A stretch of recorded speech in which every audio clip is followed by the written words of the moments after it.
Gamit natin ang American Home 6.5 kilos spinner.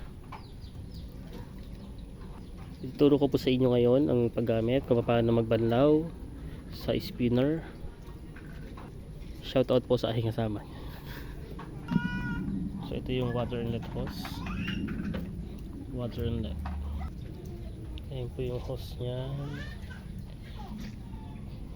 Lagay natin dito.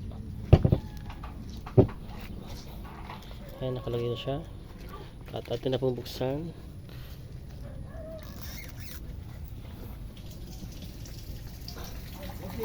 I-stop muna natin. Atin na pong ilalagay ito ating mga i-spin natin.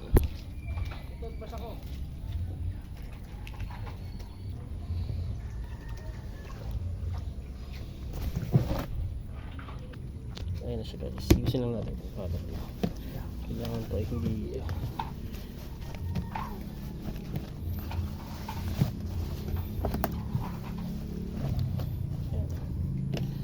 dyan siya lalabas yung tubig. Dyan lalabas yung tubig. So close natin.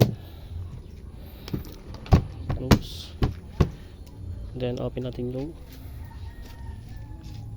gripo. Ito na siya guys.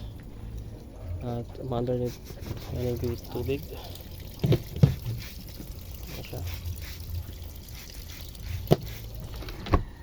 Ito natin. At kita natin yung timer. Yan siya. At habang siya nag-spin siya, yan, nagbabanlaw din siya para mas maka-less tayo sa pagod. Yan. Kapasin ninyo yung ito yung dyan yung alpas yung bula.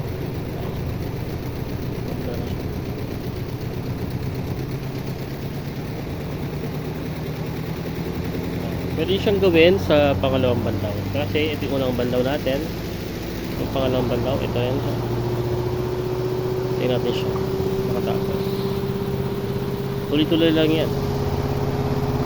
At pwede siyang ulitin kapag gusto po ninyo. Pero